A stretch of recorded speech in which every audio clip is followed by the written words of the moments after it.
Hello. Okay, so first, thank you for having me here today. My name is Michał Knapik. I live in Krakow. I work at U2I. And today I'll be talking about continuous delivery. So the whole concept has been around for years now. It's still, I have a feeling that it's didn't become ubiquitous, but like other practices like TDD. And so first, I'd like to perform a quick survey because it's very difficult. It's very challenging to prepare a presentation if you don't know what your listeners already know. So first, who does know what continuous delivery is? Who've read some articles, read a blog post, maybe read a book, or maybe saw some presentations about it? Raise your hand. Okay. Who worked on a project who had automated delivery pipeline from commit to release? Okay. So today, I would like to explain the origins and the rationale behind the approach of continuous delivery. Then I will explain briefly what it is, so we are all on the same page. And then I will show you an example of a pipeline, what an example pipeline might look like. And finally, I will summarize by showing the advantages of choosing the path of continuous delivery. Okay, so what is our profession? So I guess for most of us, it's about business people meeting engineers, identifying problems and solving them. And yeah, usually you're making some money in the process, and it helps us paying the bills. Eventually, and it's about bringing some value to our customer, to the client. Even though we work hard, sometimes it happens that we end up with a feature which is not needed, useless. We deliver something which was not, we didn't bring any value. So why does it happen? So, so we like to come up with nice names for positions we work on, like computer scientists, software developers, and so on, engineers, right? And the engineer has the nice sound in it, like civil engineering and mechanical engineering, and I associate it with robustness.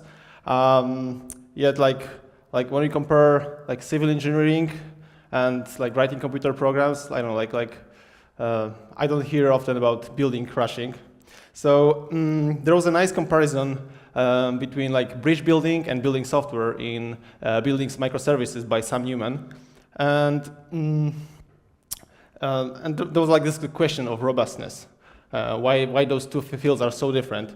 So we tried to discuss this topic at our company, and we come up with two basic reasons. One is our field is much younger than civil engineering, for example. And the second one is about constantly changing requirements. And this is the quote from the book. So basically, every system is different, and our requirements constantly change. So yeah. So how can we adapt to such dynamically changing needs? And to satisfy that need of continuous delivery, I think in our industry we keep reinventing a wheel with new methodologies of work, and it turns out the problem of delivering something sophisticated and useless is as old as software engineering. And there was a whole new wave of live web methods in the 90s trying to solve that issue, and later it was summarized by Agile Manifesto in 2001, and all those techniques are actually classified as agile. And and this is where the term continuous delivery was probably first used, or at least this is where the authors of the known book by Jess Humble and David Farley called Continuous Delivery got the name. So yeah, an Agile Manifesto, it consists of 4 trade-offs and 12 principles, and this is the first principle, I think. So our highest priority is to satisfy the customer through early and continuous delivery of valuable software. And that was actually the motivation to write one of the motivations to write the book. So continuous delivery is not the ultimate solution, to solve the problem of software delivery, but it's just one of the, but it's a valuable tool to get us closer to the ideal process. So the definition of continuous delivery is the ability to get changes of all types, including new feature, hot fixes, like experiments, configuration changes, and so on, into productions, into the users in a safely and quickly in a sustainable way. So the goal is to make deployments routine that can be performed on demand at any time. And we achieve this by keeping our code constantly keeping our code in deployable state, so like being stable and checked automatically.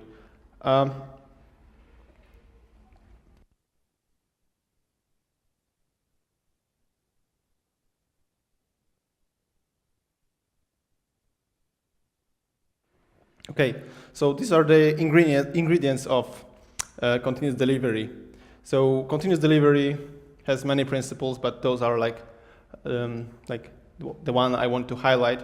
So first is about version control, and we all use it for the code, but CD goes even further. So we should keep code in the version control. We should keep the app configuration. We should keep the infrastructure setup in the version control. So basically version everything. Another key ingredient is continuous integration, and you cannot have like full continuous delivery without continuous integration. At the heart of the approach is automation. You will need configuration management, and there is also a responsibility. Is like a broad term I'll discuss later. So let's break it down. Continuous integration. So I bet all of you, or well, probably all of you, use some continuous integration tool. But continuous integration is not just a tool. By definition, it's a development practice that requires to integrate code into shared repository several times a day. That's like one of the definitions. I guess we can negotiate of the number of times you need to merge every day. So every checking is then verified in the automated fashion, allowing teams to detect problems quickly. And by integrating regularly, you can detect errors quickly and locate them more easily. Yeah. And one of the another advantage is avoid painful merges. So like when you merge something which is like 1 month old or even 1 week old, you might get into very painful conflicts. Automation. So this is like my favorite part about continuous delivery. And we can automate on many levels. First, development setup. So you should ask yourself, how much time does it take to set up your project for a new employee? Is it possible to commit on the first day? So you should strive for like providing a simple setup script. Make your project easy to run, especially if it's an open source project. If the setup is complicated, maybe provide an Ansible playbook or go for containers. Tests. So the most important part about tests is like you need to write tests, write comprehensive unit tests, pay attention to the performance, because if you don't do it at some point, the waiting times will be unbearable. And if running tests have to be the part of the company culture, they need to be fast, because otherwise people won't do it. And also, we all heard about it, but sometimes we still ignore this rule. Remember to write tests when replicating bugs. Automating of deployments. So, like the biggest fallacy about automating deployment is like we don't have time for automation, or like only manual deploys give us quality and confidence, which is, I think it's exactly the opposite. So deployment is a predictable process, and it should always be possible to automate it. Like writing a good deployment documentation might be actually as difficult as automating it. So yeah, so but each manual deploy involves a risk of like developer being tired, stressed, or like distracted, and you might deploy staging to production or something like that. I bet it happens in your companies. And also, this is like a selfish reason. Like for me, I'd rather spend time on writing a deployment tool or deployment script than doing the repetitive task over and over every week or every day. And yeah, I prefer that over writing documentation.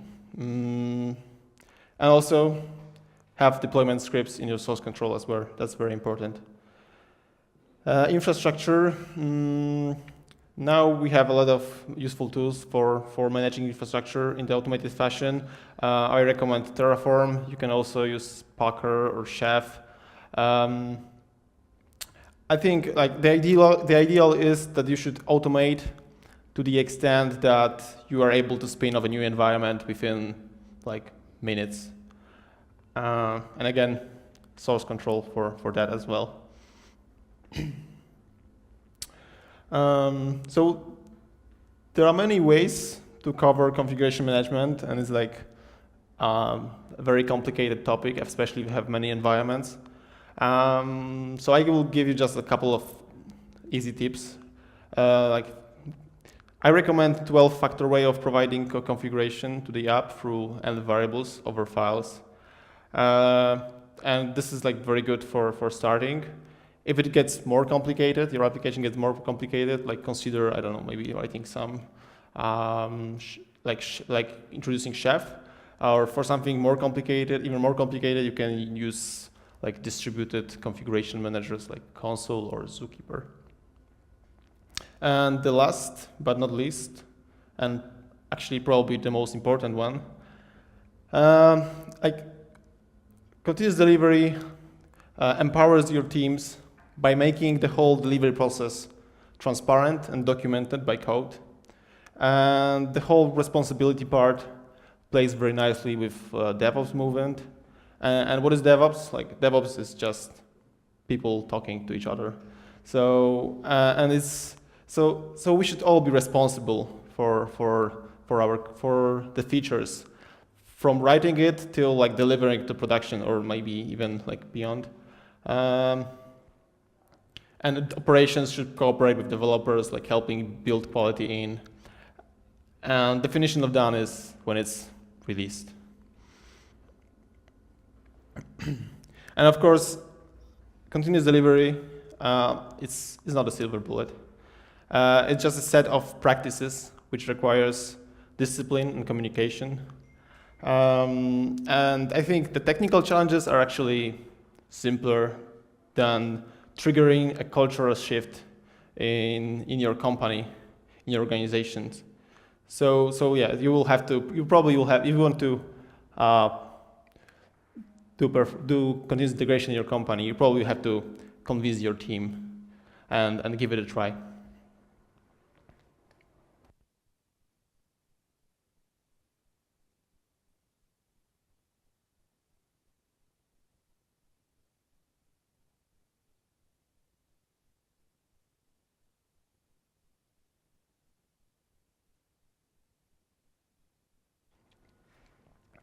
Yeah, so here we have like an example pipeline. So probably it's not the complete pipeline, it's just a pipeline. It's something which is actually taken from one of the projects I worked on.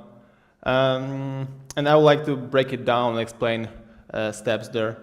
So the idea of the pipeline, like once you implement the all continuous delivery practices, like the pipeline is like the end result. So basically, the further you go in the pipeline, the more confidence in the code you have. So at first you just like check in and it passed through tests, and if it passed tests, probably it's safe to deploy to the developer's integration environment. Then you run some more tests, and if it looks okay, you promote the build. So basically, every commit is the release candidate, and if it passed through the series of automated tests, it's ready to go to production. And yeah, we can add some manual steps at the very end before going to actual production.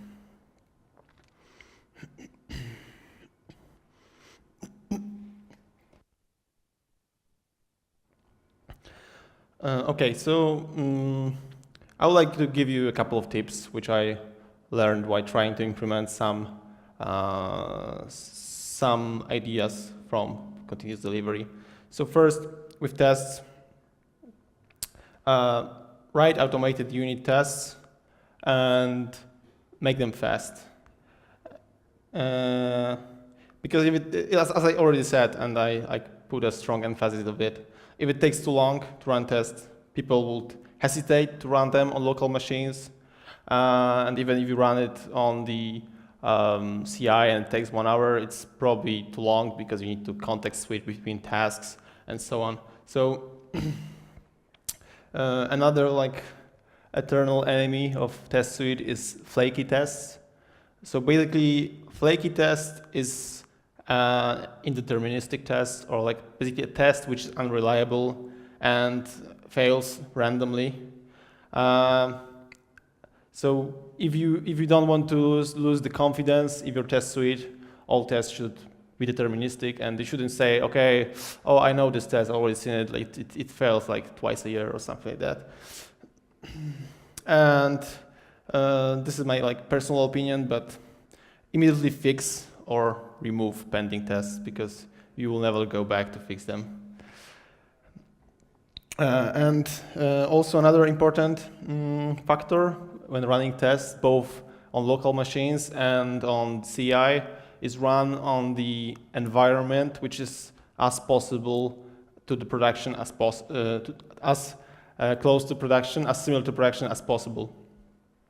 So, for example, I think it's a bad idea to use SQLite for testing and Postgres for production. It's also you should check out the configuration of your database. Maybe there is some specific options of the database in the production which makes it work a little bit different. Yeah, we had problems with collations and stuff like that. Yeah, and if you're using different operating system, definitely consider virtualization or using Docker. And let's talk about speed. So how can you make your test suite faster? The simplest solution is writing fast tests in the first place. So how can we achieve that? I think two great ways to deal with that is decoupling business logic from the persistence layer. So writing tests DB-free. And the second one is trying to decouple business logic from the framework. So actually, you can implement the whole business logic without your front-end API, without Rails, right? Rails just serving the content.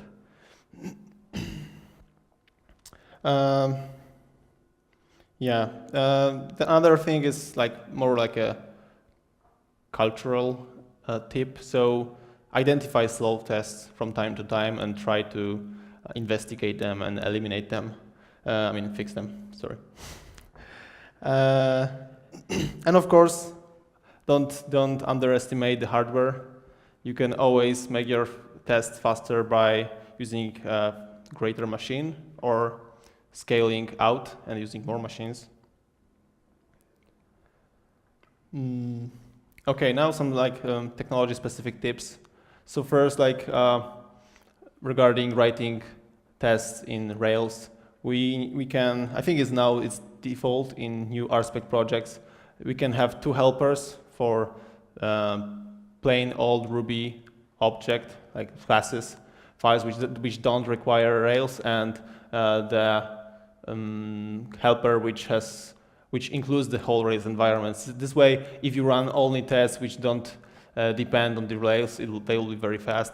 You can also explicitly require dependencies, and like so, in the files you use. I guess most people who use Rails for a long time actually forgot how to require dependencies. But this can also make your app faster. And if you really need to have DB tests and you insert a lot of data, consider Active Record import library if you're using Active Record, so you can import multiple records at once with bulk inserts. 2 aspect tips.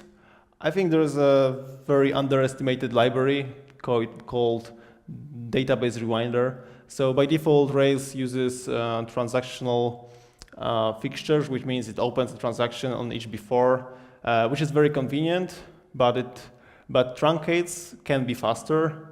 And Database Rewinder is written by engineers from Cookpad, which is one of the biggest sites in Japan, apparently.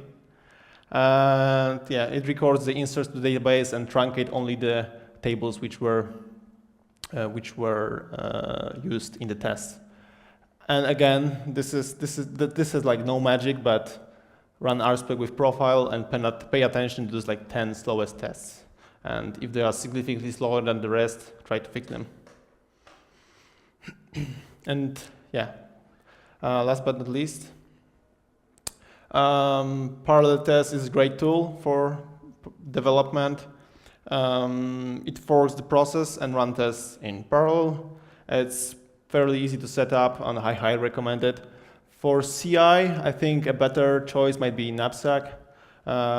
It's slightly better in terms of like splitting the tests into even batches, and yeah, it won't starve to death executors in your CI because it actually there is like one test suite batch per executor. And yeah, add more workers to your CI if it's still too slow. And this is actually related to the speed and like detaching the business logic. I highly recommend this talk from Jim Weyrich about like how to write code which is not dependent on the framework you're using. So now let's go to the flaky tests.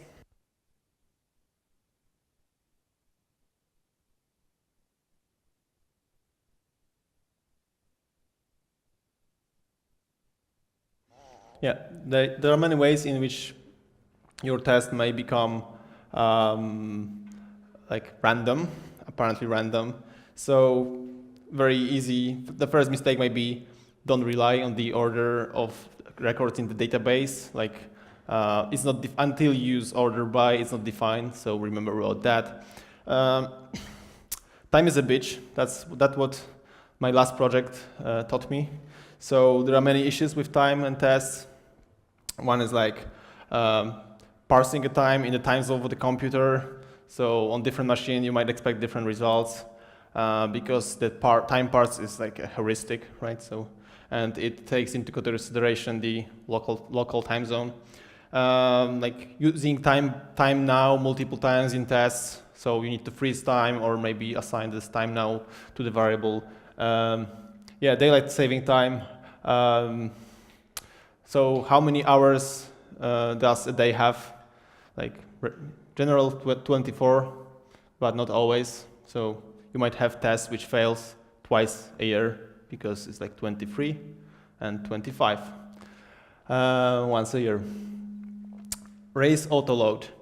Yeah, I highly recommend great blog posts about autoloading by Simon Coffey from Urban Automaton blog. So basically, autoload is a lot of magic which might cause some pain. For example, running the tests in different order you might end up with different class than you expected because of the modules. And this sounds obvious, but random is not unique. So creating two fixtures with random values and expecting the values to be different will eventually cause problems. And yeah, and whenever you work with files or you need something unique in test, I recommend temp file and secure random, which is in Ruby as standard library. I think this option is still not on by default in our spec. Correct me if I'm wrong. I think you should turn it on. It runs tests with random order on every time. This is like very opinionated, but I avoid before all. It even causes problems with like freezing time, for example. The test passed, but then the report with the duration of each test was broken because of like time traveling and doing it before all and running multiple its within this block. So and I think every test should be independent. So and if you don't use a lot of database in your tests, before all has like nearly no advantages. And if you actually run into some issues and you will have problems with finding this indeterministic test, check out rspec bisect, which tries to find the minimal set of tests in the right order, which fails your test suite.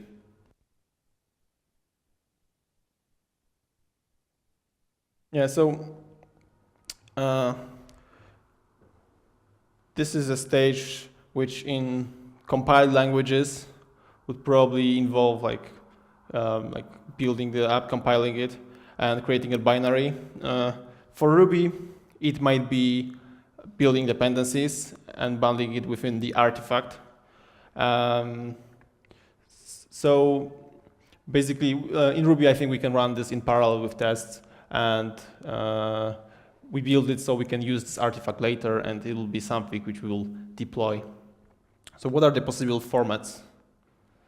The first is the most obvious one. I highly encourage you to use the right tool for the right job. So if you have a Ruby app, it's probably possible to package it as gem, and it's even possible to package a web app as gem, I think.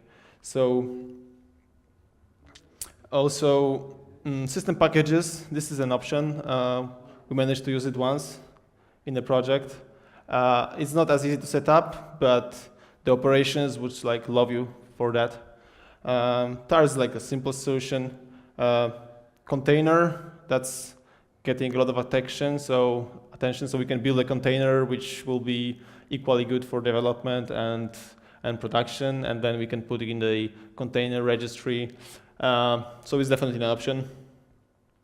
And GitRef is Git hash commit is probably the simplest one to get started.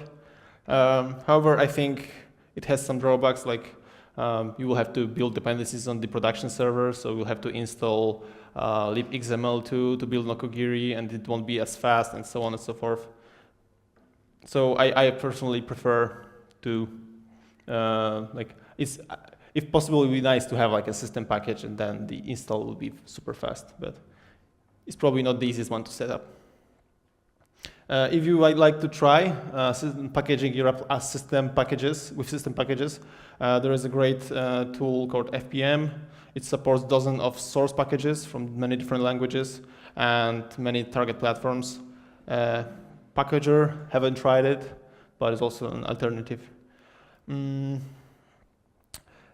Another idea which got a lot of attention in the last years in immutable infrastructure. So the idea is to create and operate an infrastructure using the programming concept of immutability. The content of the host never changes. So instead of replacing the content of the machine, the whole instance gets replaced. Yeah, it's a nice concept. If you haven't heard about it, check it out. It might reduce the errors and threats because there are no manual changes in your in the host machines. And another feature of this is actually it enforces you to automate. And the possible solutions might be like Docker, so this is one way of packaging it. There is also Packer, which is a tool for HashiCorp, the same guys behind Vagrant. And Packer can output Amazon AMIs or Docker images or virtual machine images in general. Very important part of continuous delivery is artifact repository. So this is where our packages end up. So we store binaries there, and it's very useful for the promotion, so moving the change set from one environment to the other. And these are the options. So for gems, we can use like Gemstash. We can use some commercial solutions. We can use Nexus. Even S3 works if you use like Elastic Beanstalk. So it's very project specific. And Docker registry is an obvious choice if you went for containers. Yeah, so deploy. This is like a quote from an open source project I once installed. And with all respect to the whole community, because like I know that everyone does it for free and so on, but I think we should strive to make our apps easy to deploy.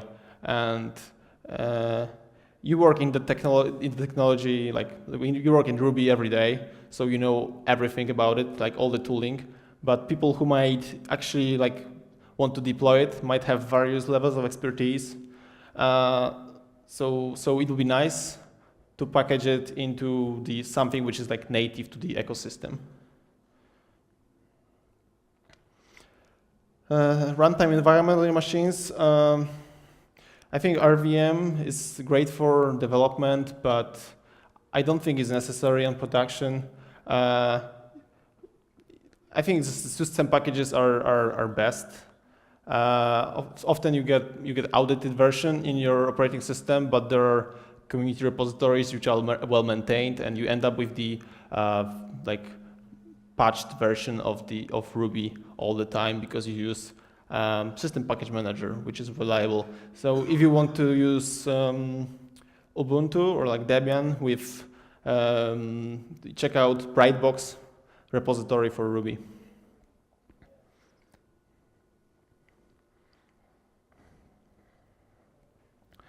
Yeah, so if we did a good job with packaging, then the deployment might be as easy as that. So we just install it from some artifact repository, and we provide the configuration, of course. That's like a separate topic. But once the configuration is there, so like we can just set up all end variables, we can just run it. Very simple step in the pipeline. Health check.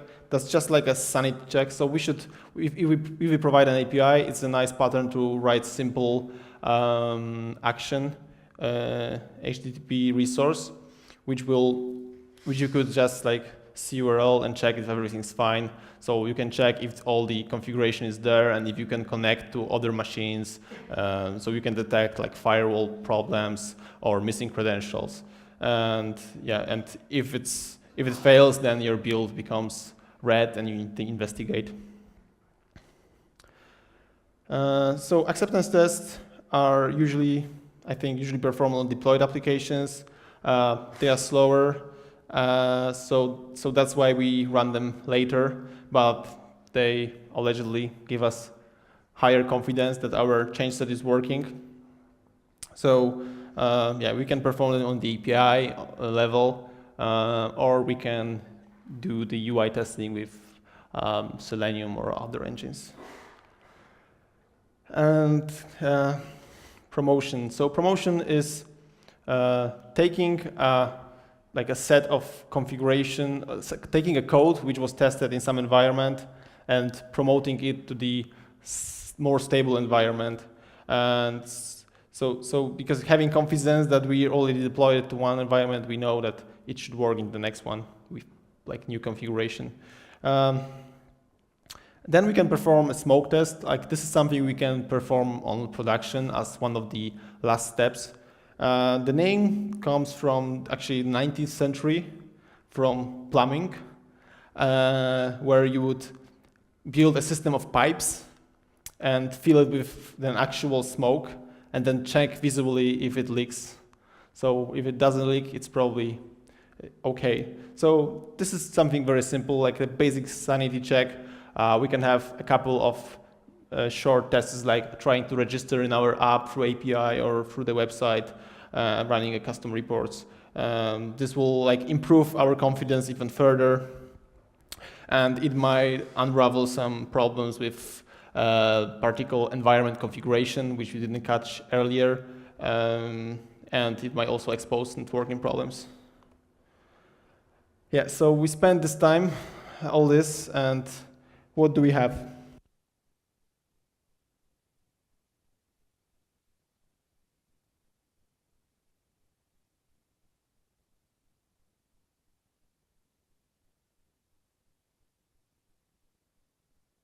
Yeah, no stress, okay. So don't try to protect yourself from failing, because failures would always happen. So with continuous delivery, we optimize for mean time to recovery. So small releases equals easier fixes. Finding a bug in the 10 lines of code is much easier than finding a bug in a half of year worth of code. And also it like helps avoiding. It allows us to avoid complicated merges. So, so velocity. I think continuous delivery might help us with like delivering something to the market faster. So we are not done when we finish programming it. We are not done when we wrote tests and committed tests. We not done when we clicked done in the Jira. We are done when it's released. And this allows us to get feedback about the code as fast as possible, but it also allows us to get feedback about like value of software from the actual clients faster. And yeah, and also like it gets us closer to maybe like implementing A/B testings or other strategies like that. Yeah, so the biggest fallacy of automation in continuous delivery is I don't have time to automate. By investing in a build, test, deployment, and environment automation, we reduce the cost of delivering incremental changes to software, and it eventually pays back. The great thing about continuous delivery is like when we're deploying to production, we already done it a couple of times with this particular set of changes and in very similar production-like configuration. So it's just a drill. So we feel very comfortable about releases, and I think like if like all those business and quality benefits do not persuade you, and it's like a developers conference, so I would like appeal to you as developers. I think like CD has a potential to reduce stress in your organization because the releases are automated, right? And you spend your time on programming the delivery process instead of writing a documentation, instead of filling release spreadsheets, and instead of copy-pasting commands from the manual.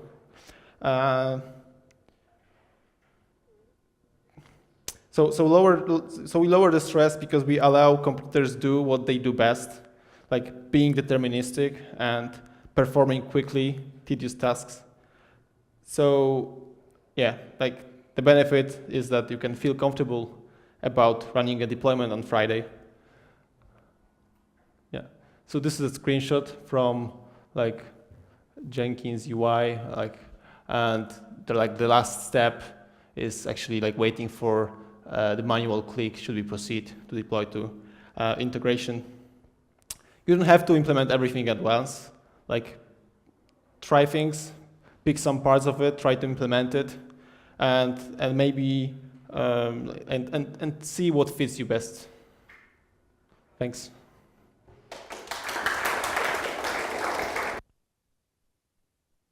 Any questions?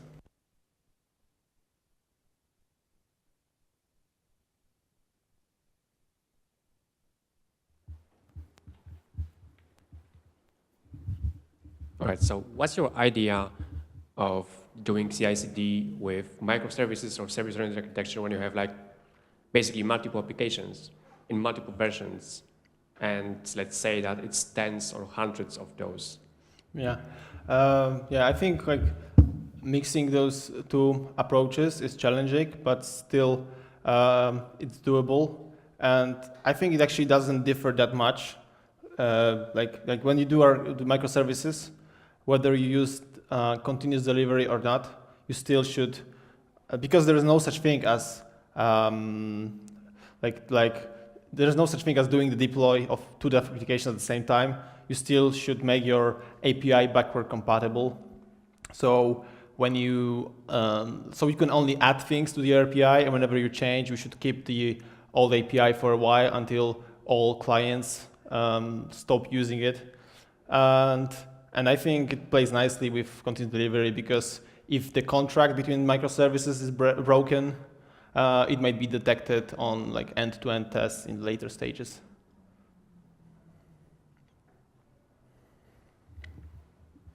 Okay, thank you.